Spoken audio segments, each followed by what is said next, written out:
ಬಳ್ಳಾರಿ ಜಿಲ್ಲಾಸ್ಪತ್ರೆಯಲ್ಲಿ ಬಾಣಂತಿಯರ ಸರಣಿ ಸಾವಿನ ವಿಚಾರಕ್ಕೆ ಸಂಬಂಧಪಟ್ಟಂತೆ ಆರೋಗ್ಯ ಸಚಿವರು ಮಾತನಾಡಿದ್ದಾರೆ. ಬಳ್ಳಾರಿಯಲ್ಲಿ ಬಾಣಂತಿಯರ ಸಾವು ಪ್ರಕರಣ ಆರೋಗ್ಯ ಸಚಿವ ದಿನೇಶ್ ಗುಂಡೂರಾವ್ ಹೇಳಿಕೆಯನ್ನು ಕೊಟ್ಟಿರುವಂಥದ್ದು. ಪ್ರಕರಣವನ್ನು ಸರ್ಕಾರ ಗಂಭೀರವಾಗಿ ಪರಿಗಣಿಸಿದೆ. ಔಷಧಿಯಲ್ಲಿ ಸಮಸ್ಯೆ ಆಗ್ತಾ ಇದೆಯಾ ಅಂತ ಕೂಡ ಪರಿಶೀಲನೆಯಾಗಿದೆ. ರಾಜೀವ್ ಗಾಂಧಿ ಆಸ್ಪತ್ರೆಯ ವೈದ್ಯರು ಯಾವುದೇ ಲೋಪ ಇಲ್ಲ ಅನ್ನುವಂತಹ ಹೇಳಿಕೆಯನ್ನು ಕೊಟ್ಟಿದ್ದಾರೆ. ಇನ್ನೊಂದು ವಾರದಲ್ಲಿ ವರದಿ ನಮ್ಮ ಕೈ ಸೇರುತ್ತೆ.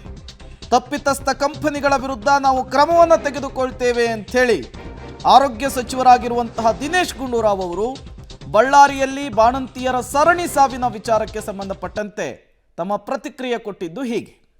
ಯಾರಿ ಸಾವಿಗೆ ಹೊಣೆ ಅಂತೇಳಿ ಬಿಜೆಪಿ ಆಗ್ರಹ ಮಾಡ್ತಾ ಇದೆ. ನೋಡಿ, ನಾವು ಎಲ್ಲ ಅವರು ಹೇಳೋದಕ್ಕೆ ಹೇಳ್ತಾರೆ. ನಾವು ಈ ವಿಚಾರದಲ್ಲಿ ಅದನ್ನು ಏನಾದರೂ ಔಷಧಿಯಲ್ಲಿ ಏನಾದರೂ ಹೆಚ್ಚು ಕಮ್ಮಿ ಆಗಿದೆ ಅದನ್ನು ಕೂಡ ಚೆಕ್ ಮಾಡೋಕ್ಕೆ ಹೇಳಿದ್ದೀವಿ, ಆಯಿತಾ. ಡಾಕ್ಟರ್ಗಳದ್ದೇನೋ ಲೋಪ ಇಲ್ಲ ಅಂತ ನಮ್ಮ ರಾಜೀವ್ ಗಾಂಧಿ ಹೆಲ್ತ್ ಯೂನಿವರ್ಸಿಟಿಯವರು ಹೋಗಿದ್ದರು, ಅವ್ರದ್ದೇನು ಲೋಪ ಇಲ್ಲ ಅಂತ ಹೇಳಿದ್ದಾರೆ. ಅದರಲ್ಲಿ ಏನಾದರೂ ಈ ಔಷಧಿಗಳೇನು ಉಪಯೋಗ ಮಾಡಿದರೆ ಅದರಿಂದ ಹೆಚ್ಚು ಕಡಿಮೆ ಆಗಿದೆ ಅಂತ ಚೆಕ್ ಮಾಡಿಸೋದಕ್ಕೆ ಅದನ್ನು ಕೂಡ ನಾವು ಕಳಿಸಿದ್ದೀವಿ ವರದಿಗೆ.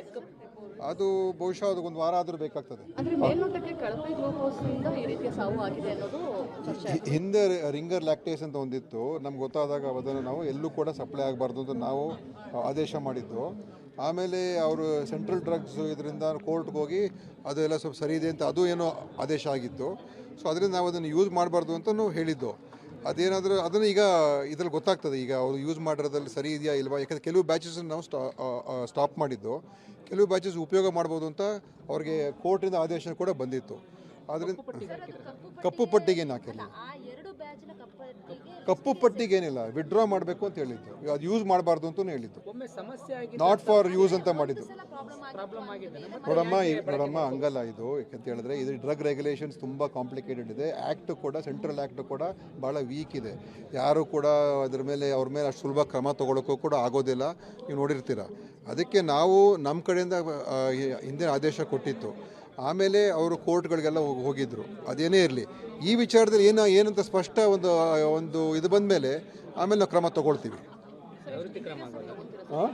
ಈಗ ಎರಡನೇ ರಿಪೋರ್ಟ್ ನಾವು ಅದನ್ನು ಕಳಿಸಿದ್ದೀವಿ. ಅದರಲ್ಲಿ ಏನಾದರೂ ಹೆಚ್ಚು ಕಮ್ಮಿ ಇದೆಯಾ ಅಂತ. ಡಾಕ್ಟರ್ಸ್ ಏನು ಲೋಪ ಇಲ್ಲ ಅಂತ ಹೇಳಿದ್ದಾರೆ, ಪ್ರೊಸೀಜರ್ಸಲ್ಲಿ ಏನು ಲೋಪ ಇಲ್ಲ ಅಂತ ಹೇಳಿದ್ದಾರೆ. ಇದರಲ್ಲಿ ಏನಾದರೂ ಲೋಪ ಇದೆ ಅಂತ ನಾವು ಏನೇ ಮಾಡಿದ್ರು ಕೂಡ ನಾವು ಒಂದು ವೈಜ್ಞಾನಿಕವಾದಂಥ ರೀತಿಯಲ್ಲಿ ತಾನೇ ಮಾಡಬೇಕು.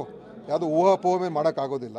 ಬಟ್ ನಾವು ಯಾವುದನ್ನು ಕೂಡ ಮುಚ್ಚು ಹಾಕುವಂಥ ಪ್ರಶ್ನೆ ಇಲ್ಲ, ಅಥವಾ ಇದನ್ನೇನೋ ಒಂದು ರೀತಿ ನಾವು ಯಾರಿಗೂ ಗೊತ್ತಾಗಬಾರ್ದು ಅಂತಲೂ ಆ ಥರದ್ದು ಏನಿಲ್ಲ. ನಾವು ಓಪನ್ ಆಗಿರ್ತೀವಿ, ಚೆಕಪ್ ಮಾಡಿಸ್ತೀವಿ. ಏನಾದರೂ ಹೆಚ್ಚು ಕಡಿಮೆ ಆಗಿದೆ ಅದ್ರ ಮೇಲೆ ಕ್ರಮನೂ ಕೊಡ್ತೀವಿ. ಅದನ್ನೇ ಬೇಡಪ್ಪ, ಅದನ್ನೇ ಹೇಳ್ತಾ ಹೋದ್ರೆ ನೀವು